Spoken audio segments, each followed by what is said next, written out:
I mean, who in their right minds is like, I am such a diehard loyalist Asa Hutchinson fan that it's minus 40 degrees. I know he's not going to win. Like, there's just no shot. And I still drove out there at least 45, 60 miles. My son is learning. He's young. He's learning. We stick together as a family. Bro, he's got a Minecraft jersey on. We're just trying to be supportive and hopefully make America great again. That's what we need. All right. I can tell by your hat who you're probably going to vote for, is right? Is everybody here? Is this Trump family? All right. Thank you, thank you, thank you, Allens. We appreciate you all for coming and talking to us. We appreciate you. And it's about to start, right? The county's about to start. Jake, back to you. All right, Sarah, thanks so much. Donald Trump is visiting a caucus site in Clive, Iowa. Let's dip in and listen to that.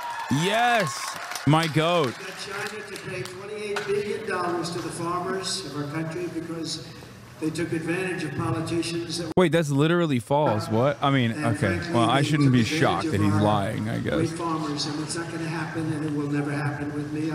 I stood up for ethanol like nobody has ever stood up for it. It has a big impact on Iowa and some other places, but in particular you. I feel like forcing your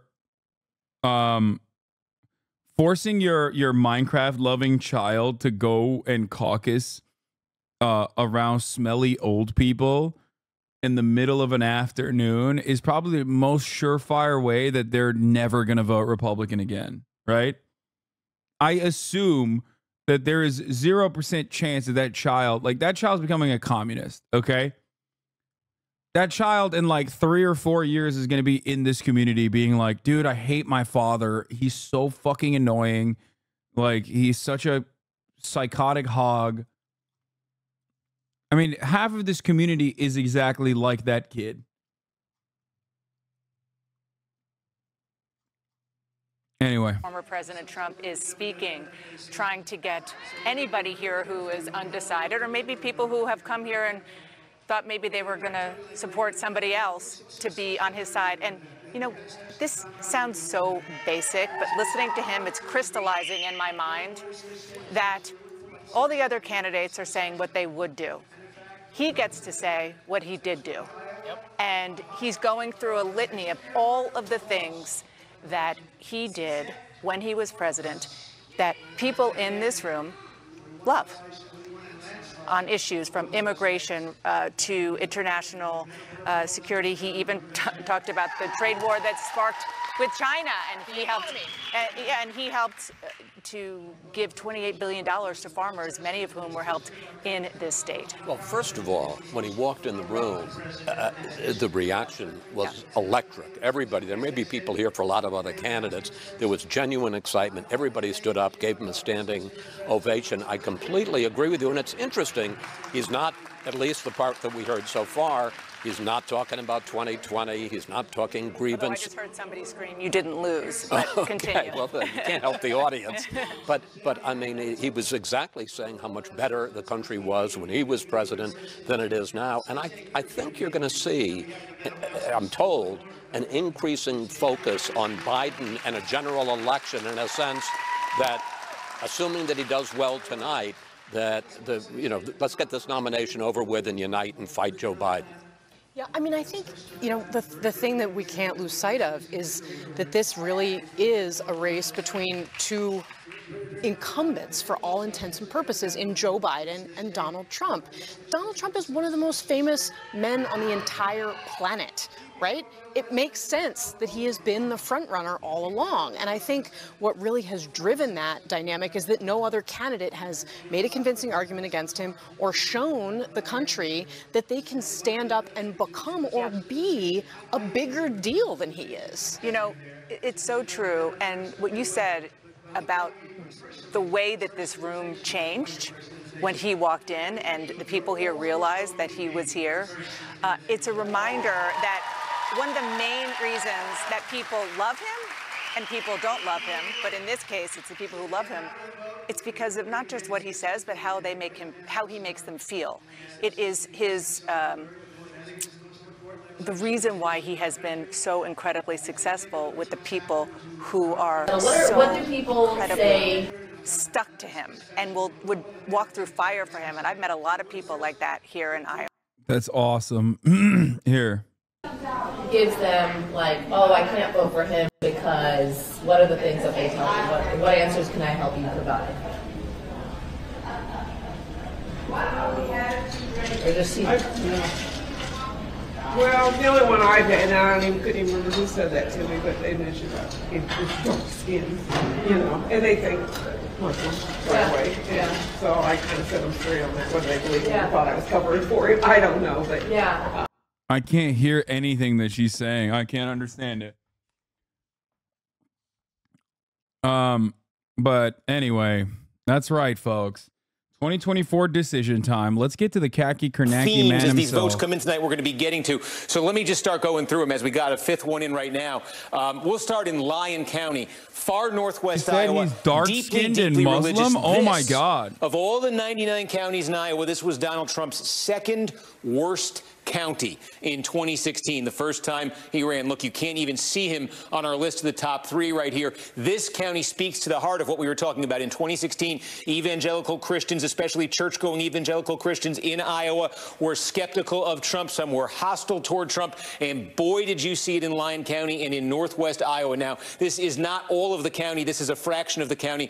But Donald Trump is at 72% here. A county he got absolutely blown out in 2016, deeply evangelical, deeply religious. Again, we'll see more vote coming in, but this is hinting at what that exit poll showed, the explosion, the more than doubling of Trump's support with evangelicals, and it's a complete reversal of what we saw when this county reported its results back in 2016. Take a look here at Hancock County. We got about 8% in. Again, it's just a scattering, but the significance of this county, this was Ted Cruz's best county in Iowa of all 99 in 2016, and Donald Trump, again, in the early vote running near 70%. This is also, Hancock County is one of 42 counties. Yeah, obviously you can't make a comparison to what Trump performed like in 2016 when he was an outsider, especially in the first caucus, versus where we're at now. Like, these guys love him. Winning big, and from DeSantis' standpoint, could DeSantis win any of them? Because that's where he's going to need votes if he's going to make a statement. Well, look, again, this was Cruz's best, and there you see the early return. This was Trump's second worst in Lyon. We just showed you the early return there. We also have Keokuk County reporting a little bit. Significance of this county, we talk about that difference between college and non-college educated voters. This, of all 99 counties, has the lowest share of college educated adult. The adult population, the lowest share of degree attainment, and again, speaks to a strength of Trump we just saw in that exit poll. Certainly the early returns from Keokuk reflecting that strength with non-college voters. Take a look over here by the Mississippi River, Des Moines County here. Again, this is one of those counties. Iowa had more counties than any other country in the United States that went Obama 2008, Obama 2012, Trump 2016. I know it's impossible, but do you think Trump could win? Just curious. What do you mean it's impossible? What do you mean? It's currently impossible for anyone to win but Donald Trump in the primaries, in the Republican primaries. If you're talking about the general, Trump winning is very possible. I mean, it shouldn't even be close because it's a candidate who lost going up against a candidate who won, except it is definitely very possible for him to win.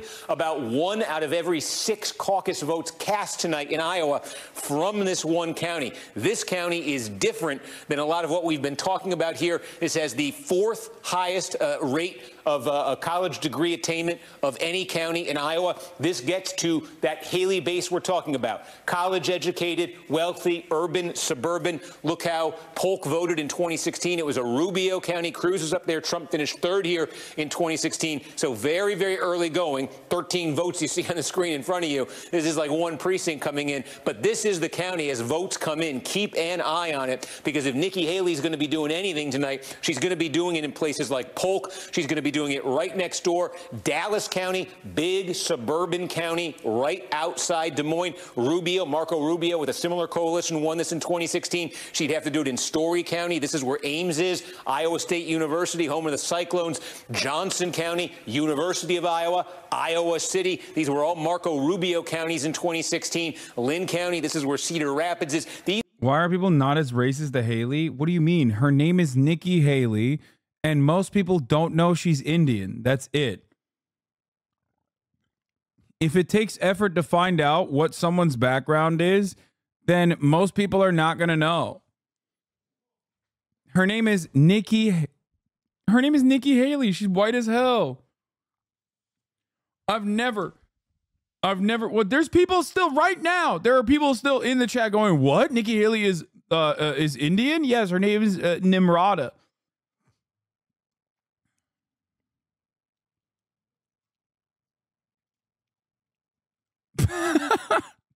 At the panel, Aaron, not a surprise, but still, this is the earliest I can remember over, ever calling boys. such a thing.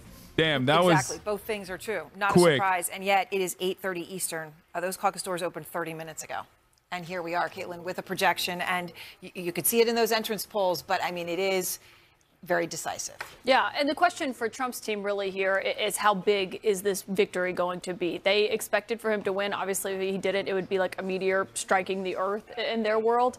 Their question is, what is that the way margin Hasan going says to look Nimrata like? is so and you white. can see Donald Trump is speaking. I mean, his I'm Turkish. You know what I mean? Like I've never met, like growing up, I never met someone named Nimrata. I don't know how to say it to the correctly. moment that we are in. I mean, Donald Trump 8 years ago left Iowa with a loss to Ted Cruz. And not only did he not accept that loss, he claimed that they should nullify the result. Is it and went on to Nimrata? New Hampshire. What he's planning to do now, we've now just learned, is tonight Nimrata?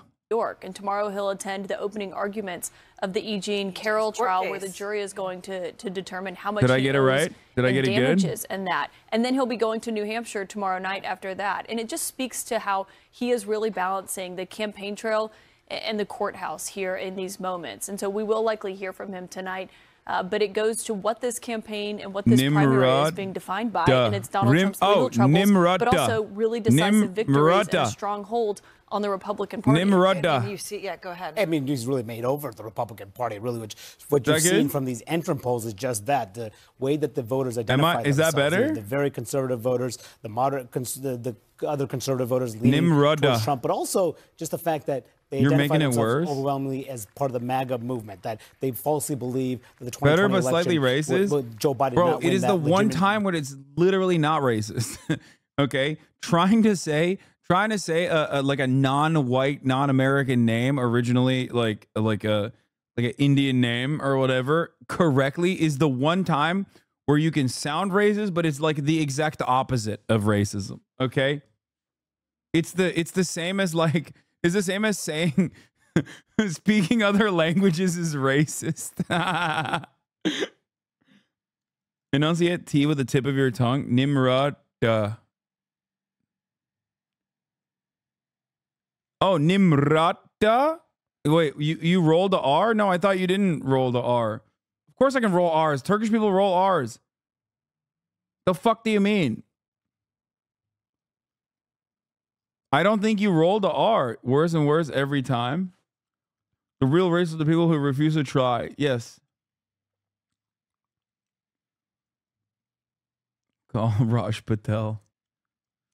If Americans use total enunciations while speaking Chinese, are clearly racist.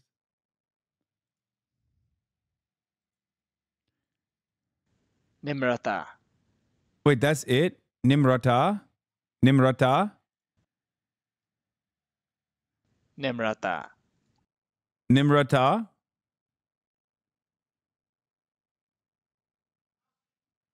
Is there only one type of Indian person ever? What? Okay, well, I was just trying way harder than what it needed, what it necessitated. They want to go back to Trump in so many ways. They've been saying that. These candidates have been hoping that maybe they could change their minds. We will see what the real numbers look like, but the task for Haley and DeSantis will be to fundamentally shift the thinking of a large swath of this party. That is we just have to be honest with folks, that is a very heavy lift in Iowa. It's still a heavy lift even in New Hampshire. And then as you get beyond that on the calendar, it gets harder and harder and harder. The only other thought that I would add to that is that what Ron DeSantis and Nikki Haley are hoping for is that there is a stumble, that something does happen with Trump's legal issues to where they would be there in the wings. The issue for people like Ron DeSantis especially is money. You can't stay in the race very long if you don't have a lot of money, and his campaign and super PACs have been burning through it. And so that is a question of the longevity of their campaigns depending on how they do tonight. But they're hoping to be that Trump alternative. All right. Dude, and, 1%, less than 1% of the votes, then they called it. We've made the projection. The votes are still coming in. Anderson, I'll say one thing. You know, Sarah Seidner talking to the Allens kind of stood out, right? I mean, he had his Trump hat on. He was very clear who he was voting for, but it was interesting that they were saying they were first-time caucus goers, right? So Trump supporters, and they wanted to have that turnout, wanted to have that voice, and maybe that's what we're seeing here in these early results. I miss Doug Burgum too, Chatter. It's an extraordinary, not surprising, but still extraordinary so early. Alyssa? Well, Donald Trump's literally broken every rule of politics. He campaigned the least of anyone, any of the top tier of candidates in Iowa, showing up the least, frankly, because he's been in court quite a bit. Yet he has won, and it's going to be likely a question now of how big of a margin. His team thinks it may be as much as 50%.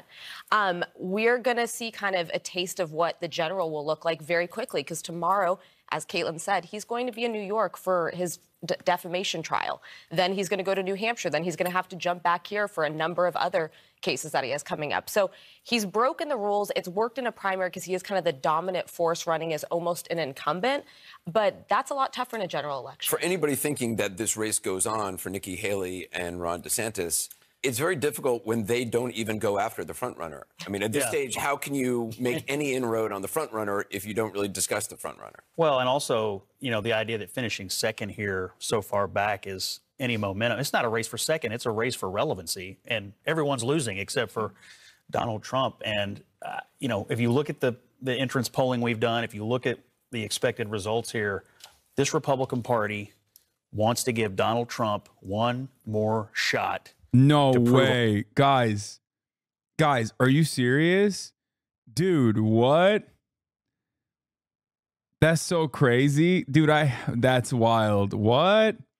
No. What? No, stop. There's one significant demographic that Trump has a real advantage in, and it's called Republicans. The others are relying on independents, on Democrats, and that's why New Hampshire is more competitive, because New Hampshire invites independents, and it's easy for independents to participate, and they generally do it. But even in, bro, sometimes it really doesn't take much, as far as analysis goes. Sometimes sometimes it's quite simple. Okay.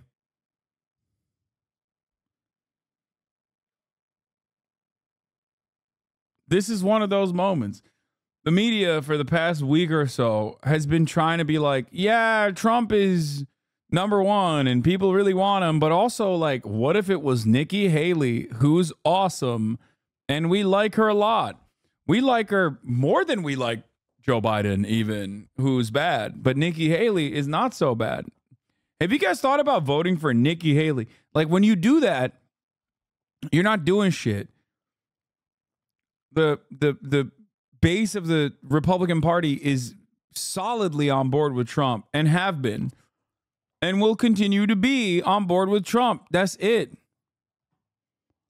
Did Biden legitimately win the 2020 election? We've seen a lot of this Republican result is just like every Republican result I've seen. It's about 2 to 1. 66%. 2/3 don't believe he won legitimately, and about 1/3 believe Biden won legitimately. Like, even if some of those are people who are saying like, oh, they cheated, like they didn't just steal it, but they just like won unfairly or whatever, that comes with the recognition of like winning, right? It still doesn't change the reality that there's like a ginormous amount of people, dude. We have that as an error here. Let's see if it has the other way there. It should have been the other way around. Trump wins, though 70% obviously of those who do not believe Biden won legitimately. The other big headline we're waiting for is who came in second place, right, in the Iowa caucuses. It's going to take time. It's going to take time for us to know. That may be something Iowa advisor to Mitt Romney's 2008 campaign. David, it's great to see you. Because even in our for the third former wave president, of polling, anything about that surprise you? No, nothing about that surprises me. Donald Where Trump is is he? going to win these caucuses. He's had the lead from the beginning of this race until tonight. Very stable race. It hasn't budged at all. Hasn't moved much. We've seen some movement, obviously, out of Nikki Haley. We've seen some downward movement from Ron DeSantis. But this race for Donald, there's two campaigns. There's Trump against expectations. Is he going to break 50% tonight? If he doesn't break 50%, that means over half of Iowa said no thank you. The real race, though, is for second place. It's to see who gets that burst of energy going. Yeah, the real race. Guys, the real race is for second place. Ron DeSantis dumped like $128 million or something into Iowa. Okay. He was constantly running around being like, I went to every county twice. Vote for me. Okay. It's insane to me that this dude is like currently sitting there in barely second place. Like, it is so pathetic, dog. God damn, you are such a loser. Oh my Lord, you are such a loser. Holy moly. Look at that, 14%. 14%. Sitting at 14%. Oof. He would be second if Republicans knew Nikki's first name. I mean, he would still be in second, yes. Nikki Haley is in third place right now. I mean, it doesn't seem like she's gonna... Are you telling me the goat is washed? I'm telling you that Nick Merckx's goat is washed, okay? Nick Merckx's goat, Ronald McDonald DeSantis is washed. What the fuck is this? Des Moines. I was like, God damn, what is happening in Des Moines?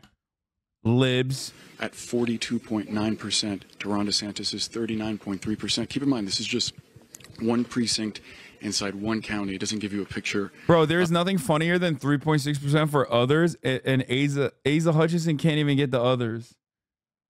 Nick Merckx has been crying a lot more than that. He's still crying about trans people. I don't even want to hear about it, okay?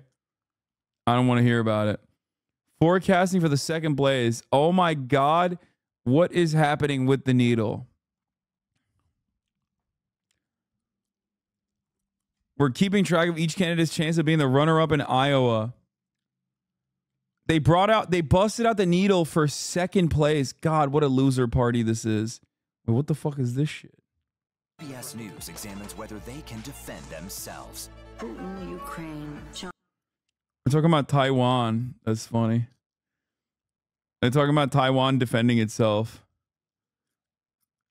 Yeah, you make fun of Vivek, but his idea is being represented well. In the Senate in 2021, where he was acquitted. But look, I'll be watching to see what the margins are, because the kinds of voters that Nikki Haley and Ron DeSantis needed to be competitive in this primary, a lot of those voters have left the Republican Party in the era of Trump and in the last 4 years as well. And I'm going to be drilling in on the 5 counties that Marco Rubio won in 2016 to see if Haley or DeSantis are beating Trump there, but also to see whether Haley has a pulse outside of those highly college-educated places in Iowa, to see whether she can carry some momentum if she does play second into New Hampshire. And those are the kinds Bro, if Nikki Haley wins second place in Iowa, okay, if I'm Ron DeSantis, I'm literally signing on the Grand Theft Auto. I'm climbing to the fucking highest tower in Grand Theft Auto, and I'm just straight diving head first. Okay, until my fucking character in the video game's head is directly pizza on the ground. Okay, I'm stamped to the fucking pavement at that point. Jesus Christ, dude. That is literally the work. Oh my God. What a fucking loser. Jesus Christ, what a loser. Oh my Lord. Just unimaginable. L after L after L. He had everything. He was Nick Merckx's GOAT, okay? He had everything. And then people basically saw how he carried himself. And we're just like, this is the worst person I've ever seen in my entire life. He's going to lose Florida. Bro, he's 50 points behind Trump in Florida. 50 points behind Trump in his home state that he is currently the governor of. Nick Merckx is voting for Trump over Ron DeSantis, and that's his GOAT.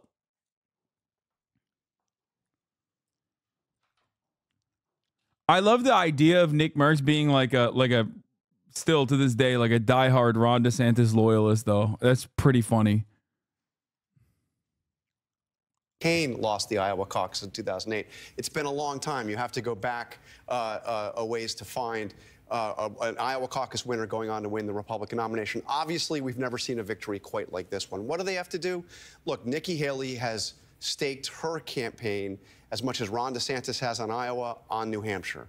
If she can go into New Hampshire and she can find a way to actually beat Donald Trump in New Hampshire, where the polls Red Bar Radio's doing an investigation. What the fuck is Red Bar Radio? You know, there's a chance she How can about try they to build investigate some momentum. It goes bitches? next to Nevada and in her home state of South Carolina, where, by the way, Donald Trump has a huge lead in the polls and the endorsements of virtually every Republican elected official, including her former lieutenant governor, who is now the governor of South Carolina. But that's kind of what I'm getting at. I mean, the Iowa caucuses have had As if you don't know Red Bar, what the fuck is that? okay I don't know. Yeah, I'm just giving it to You should investigate right? Ligma. But this is different. You're This dealing is with a former different. president. We've never seen a win like this. Yeah. I mean, look, he's dominated the party in a way that we have not seen a front runner who is not already an incumbent president dominate going in.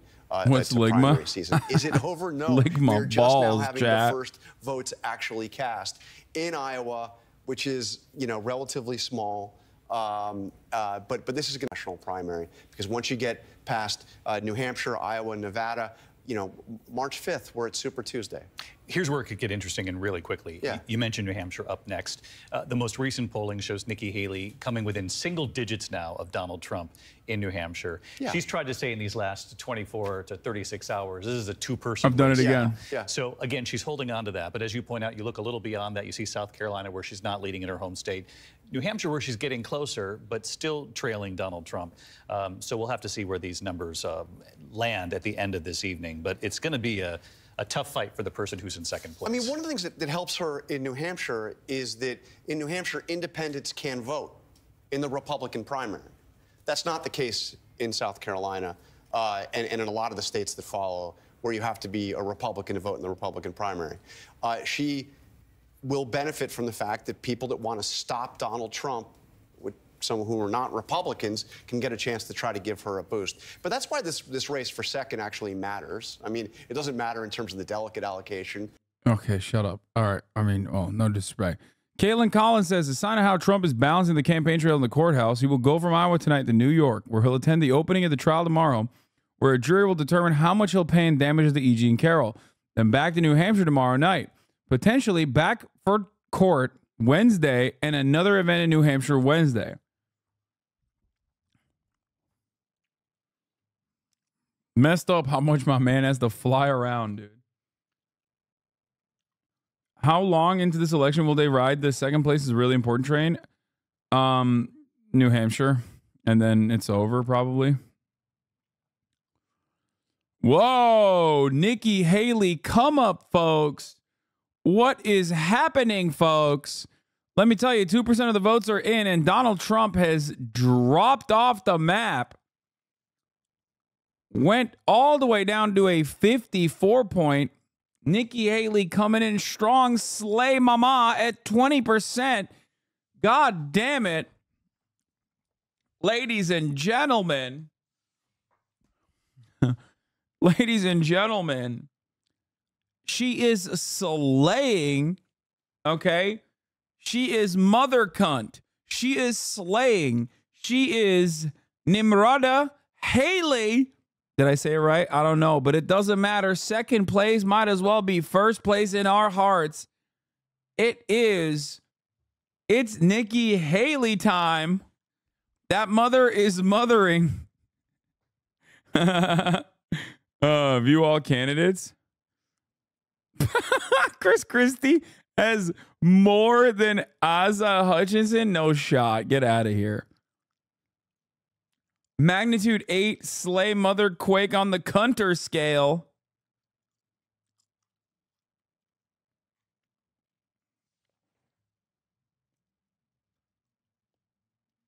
Wow. Who the fuck is Ryan Binky? It's Ryan Binky, dude. You would have more votes than Asa. There's at least 5 HasanAbi hits in Iowa. Oh, 100%. I could get 5 people to caucus for me.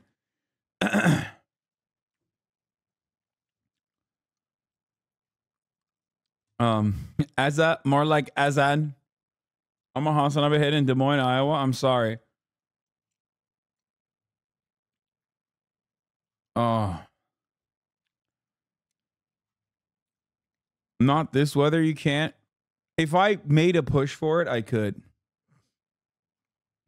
I mean, who in their right minds is like, I am such a diehard loyalist Asa Hutchinson fan that it's minus 40 degrees. I know he's not going to win. Like, there's just no shot.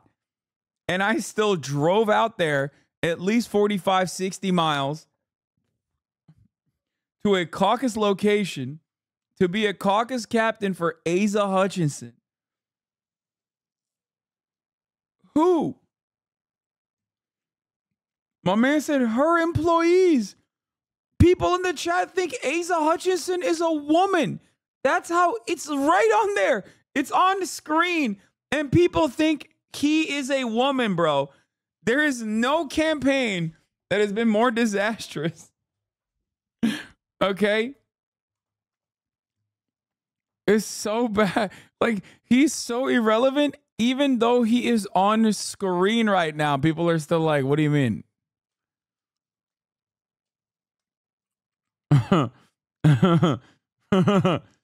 Oh, Jesus Christ, dude. Ryan Binky is destroying. For a sitcom, Florida family moves to like Iowa in the middle of a cold snap, and it's like, right, you are still it's one thing, I think Lawrence will agree with you, it's one thing to be a senator and do that, where you fly back to DC, whatever, but Florida's a big state, and managing the state is some work, and it's pretty wild that he has also just taken leave of this incredibly important job by and large for months. While the Florida Republican Party has just had to forcibly oust its state Republican Party chairman for the worst possible reasons. Google it.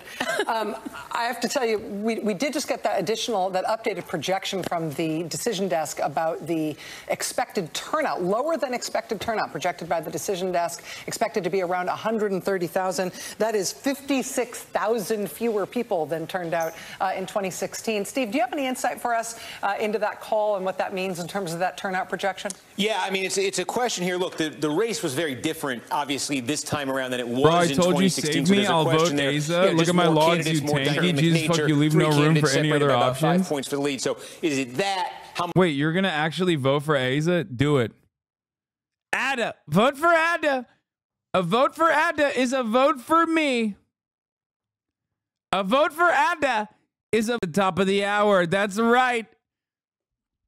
Look it up. At the top of the hour, there's Adza Hutchinson.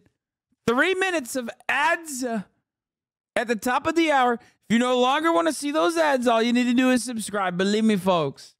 Believe me, folks. You don't want to miss it. Wall-to-wall coverage of the Iowa caucus. Lots to talk about. Who will win second place? Very interesting. Here's the 3-minute ad break now. You've been serving heaters today, my man. Thank you. It's been quite controversial, this last one, it seems, but what you probably just said doubled Ada's numbers in the primary. Well, yeah, he went from national 5 to polling 6, lead 5 to this 10 big, in supporters. excess of 30 points. Donald Trump is the first Republican since George W. Bush in 2000 to come to the Iowa caucuses with a Des Moines Register poll showing anything like the kind of lead Donald Trump walked into this with. So it was expected and it was assumed in 2000 that George W. Bush was going to win Iowa. And the question was, what would the margin be between him and Steve Forbes? And it created an atmosphere where there was pretty low interest overall on the Republican side. Bush got the win. Forbes got second place. He said he had momentum. He went absolutely nowhere. They moved on to New Hampshire. It got interesting. But I say the dynamics in 2000 when you had the lowest ever are the most similar to 2016. And in terms of drawing a correlation, one thing to keep in mind here, in 2000, lowest ever, that was George W. Bush, who went on to win the nomination and did go on to win in contested fashion the presidency. Right now, it's just coming up on 9 p.m. Eastern, which is 8 p.m. in Iowa. Most caucuses, if not all caucuses, are still underway in Iowa. At this point, NBC News is projecting that Donald Trump will be the winner of the Iowa caucuses tonight, but we are watching closely as Nikki Haley and Ron DeSantis vie for second place. We've been talking a lot about what the implications might be for each of these candidates of a second place finish. We'll have more on that as these results continue to come in right after this. When everyone drops and it's just Haley, does she have a chance? Yes, Queen. That is the yes mother. That is the yes mama candidate, okay? Nikki Haley is the winner in our hearts. All right, Jake, here in Council Bluffs, the votes have been put into the popcorn buckets. They've got them out now, and they're starting the count. So I'm going to let them do it, and you'll hear it live. Ramaswamy. The popcorn bucket. Yo, Americans are so fucking. We are such a fat country, dude. Amerifat, Trump. rise up. I love popcorn. Trump. Trump. Extra butter. Put him extra butter on him. We love corn, DeSantis. baby. Trump. Trump. Trump. DeSantis. And our viewers can see the tabulation on the left side of the screen as we tabulate with them. Trump. No, Nikki. DeSantis. Nikki, mother cunt. DeSantis. Slay. Haley. Puss in boots. Bust down the boots in the house. Whatever people DeSantis. say. DeSantis. No, ew, gross. Trump. DeSantis sucks. Haley. Trump. Trump. Trump. Sorry. DeSantis. This one just says a DeSantis. slur again. Trump. Trump. Haley. Trump. All right, you're watching the vote count right now in Council Bluffs, Iowa. So, John, you hear, obviously, we had a Vivek Ramaswamy vote, several Nikki Haley votes. Wait, what? I got this tattoo the night Barack Obama won the Iowa caucus in 2008. The following year, I would raise the same hand and take the executive oath of office on the same day Obama took the presidential oath, which was also my 35th birthday. Today, I turned 50 this Saturday. Wow. I've seen some ugly ass tattoos in my life, but goddamn, dude, I think that might take the actual cake. The fact that there's no Hutchinson in any of the votes implies that there's something wrong with Iowa. Trump won this in 2016. Trump won it overwhelmingly in both general elections in 2016 and 2020. So this is conservative country. So this is where we were before these votes were coming in live. We had these votes from here beforehand. The very first votes counted in the county had Trump. The Elizabeth Warren tattoos were worse, especially because, yes, they were also Holocaust tattoos. Like, they literally looked like Holocaust survivor tattoos, which made it even worse, especially because, like, it was shorter lived than the Confederacy. You know what I mean? You guys don't remember those? And then for like a week they would post that, and then also on top of that they would what was it, blood and teeth or something? Like something off of what Warren said, where blood and teeth was like their logo on Twitter. They like changed all 16 of them changed their logo to blood and teeth, their names. Emmett, these people don't get it. I watched Schindler's List on the way to Auschwitz in 2014 to go see firsthand the atrocities of the Holocaust, and they're all going bananas over requesting for our hex code in Elizabeth Warren's handwriting. Is this the one? Is this the... Oh, there it is. Yep.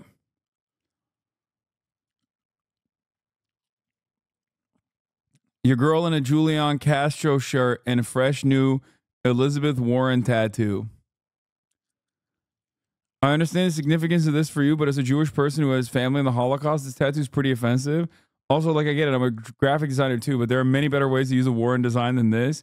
Hi, it's her handwriting and my partner is Jewish. I'm so sorry it feels that way for you, but I promise I thought about that and chose placement so it wouldn't be seen on the outer arm. Hi, it's her handwriting and my partner is Jewish. Just tattoo this under the first one and you should be fine. Yeah, y'all are right. I shouldn't have tried to explain. I should have sat back and listened. I fucked up. And I'll be modifying the tattoo. I would never, ever want to make anyone feel unsafe by something that to me is a nerdy in-joke. Thanks for calling me out.